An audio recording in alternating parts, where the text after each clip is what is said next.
வாங்க நண்பர்களே, welcome to a wonderful fabulous and extraordinary day. என்னடா இவன் ஓவராக பேசுகிறானே நினைக்க வேணாம். போக போக நான் ஏன் அப்படி சொன்னான்னு உங்களுக்கே தெரியும். வழக்கத்துக்கு மாற எனக்கு காலையில் எழுந்திரிச்சதும் வெறும் வயிற்றில் ஒரு ஆப்பிளை சாப்பிட்டு கொஞ்ச நேரம் ரெஸ்ட்டுக்கு அப்புறம் ஒரு டீ குடிக்கலான்னு குடிச்சிட்டேன். இன்னைக்கு வீட்டுக்கு என்னோட ஃப்ரெண்ட்ஸ்லாம் வரேன்னு சொல்லியிருந்தாங்க. அதனால உட்காந்து வெயிட் பண்ணி பார்த்து செம்ம போர். அதனால இருக்க துணியெல்லாம் மடிச்சு வச்சிடலான்னு துணியெல்லாம் மடிச்சிட்டேன். அப்பவாச்சும் எல்லாம் வந்தாங்களான்னு பார்த்தா அதான் இல்லை. சரி இதான் சாக்கு, இந்த டைமில் குளிச்சிடலான்னு டபால்னு குளிச்சு ரெடியாகி உட்காந்தேன். அம்மாம் சோப் போட்டு குளிச்ச காரணமோ என்னமோ தெரியல, வெளியில் வந்து பார்க்குறேன் என் ஃப்ரெண்ட்ஸ்லாம் வந்துட்டானுங்க. சரி வெயிட் பண்ணுங்கடா, டீ போட்டு வரேன் அப்படின்னு வந்தேன். அந்த கேப்ல ஒருத்தன் நம்ம ஏன் மேட்டூர் போகக்கூடாது அப்படின்னு கேட்டான். அதானே நம்ம ஏன் போகக்கூடாது அப்படின்னு இன்னொருத்தன் கேட்டான். சரி நான் என்ன பண்ணேன், வீட்டுக்கு ஃபோன் பண்ணி மேட்டூர் போயிட்டு வரவான்னு கேட்டேன். சரி பத்திரமா போயிட்டு வாப்பா அப்படின்னு சொல்லிட்டாங்க. சரி போற வழியில் நம்ம ஃப்ரெண்டு இன்னொருத்தருக்கு அவனே பிக்கப் பண்ணிக்கலாம் அப்படின்னு அவங்க வீட்டுக்கு போனான். அவன் வீட்லயே இல்லை. போய் வெயிட் பண்ணிட்டு இருந்தோம். அந்த கேப்ல அவங்க அம்மா முறுக்கு கொடுத்தாங்க. முறுக்கு சாப்பிட்ற கேப்ல பையன் வந்துருவான்ப்பா அப்படின்னாங்க. கரெக்டாக முறுக்கு சாப்பிட்டு இருந்தோம். பையனும் வந்துட்டான். அவனையும் தூக்கிட்டு வண்டியில போட்டு மேட்டூர் போயாச்சு.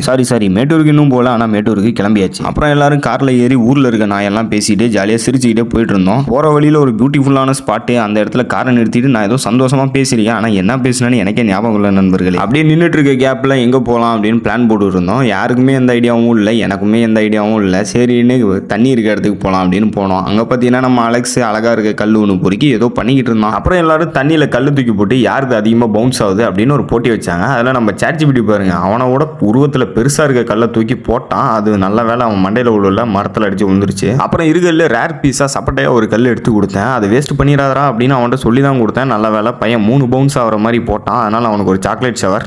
ஒரு அரை மணி நேரம் நல்லா ஜாலியாக தண்ணியில் விளையாண்டுட்டு இருந்ததுக்கப்புறம் இந்த மேட்டூர் டேம் கிட்ட தெரியுற மாதிரி ஏதாவது ஒரு இடம் இருக்கா அப்படின்னு ஒரு குரல் கேட்டுச்சு. அந்த குரல் யாருதுன்னு தான் தெரியல. சரி வாடா பக்கத்துலேயே போய் பார்ப்போம் அப்படின்னு மேட்டூருக்கு பின்புறமாக இருந்து பார்க்கலாம் அப்படின்னு கூட்டிகிட்டு போனோம். அங்கே பார்த்தீங்கன்னா வேலியில் ஒரு உடகம் ஓட்டிட்டு இருந்துச்சு. அது என்ன அப்படின்னு பக்கத்தில் போய் பார்த்தா நம்ம ChatGPT தான் நண்பர்களே. டேமோட பேக் வியூ பார்க்கலான்னு வந்தால் அவனோட பேக் வியூ காட்டி நிற்கிறான். அப்புறம் அங்கே கொஞ்சம் நேரம் நிறுத்தி ஃபோட்டோஸ் வீடியோஸ்லாம் எடுத்துக்கிட்டு போகிற வழியில் ஏதாவது சாப்பிட்டு போகலாம் அப்படின்னு ஒரு பேக்கரியில் நிறுத்தி யாருக்கு என்ன வேணுமோ சாப்பிட்டாச்சு. இன்னைக்கு நோ லஞ்ச் நண்பர்களே, ஒன்லி ஸ்நாக்ஸ். அப்புறம் எல்லாம் பத்திரமா வீட்டுக்கு வந்து காரை நிறுத்தினா நம்ம ராமு ஒரு வேலையாக வந்திருந்தான். ஆனால் நம்ம ChatGPT அவனை கடிக்க தான் நாய் வந்திருக்குன்னு நினச்சி பயந்துட்டு கார்லேருந்து வெளியே இறங்கல. அப்புறம் அவனை மனசை தேத்தி வீட்டுக்குள்ளே வந்தால் நம்ம பாலாஜி நெஞ்சுக்குள் பெய்திடும் மாமலை நீருக்குள் மூழ்கிடும் தாமரைன்னாரு. அப்படியே பாலாஜி பாட்டை கேட்டுட்டு வந்த 4 பேர்த்துல 2 பேர்த்த டாட்டா சொல்லி வீட்டுக்கு அனுப்பியாச்சு. ஏன்னு பார்த்தீங்கன்னா அவங்க வீட்டில் நீ எங்கே வேணாம் போ, ஆனால் 6 மணிக்குள்ளே வீட்டுக்கு வந்து சேர்ந்துரு அப்படின்னு சொல்லிட்டாங்க போல. ஆல்ரெடி மணி 7 ஆயிடுச்சு. அதனால அவன் பத்திரமா வீட்டுக்கு போயிட்டான். ஆனால் பாவம் நண்பர்களே, அவனுக்கு 2 பேருமே இது எல்லாத்தையுமே மிஸ் பண்ணிட்டாங்க. ஏன்னா இன்னைக்கு டின்னர் நாங்கள் கடையில் போய் சாப்பிட்டோம். இன்னைக்கு நாள் ஃபுல்லாக எந்த ஒரு பிளானுமே இல்லை, ஆனால் ரொம்ப நல்லா போச்சு. இதனால தான் இந்த வண்டர்ஃபுல்லான நாள் அப்படின்னு சொன்னேன். நாளைக்கு வீடியோவில் பார்ப்போம். பை.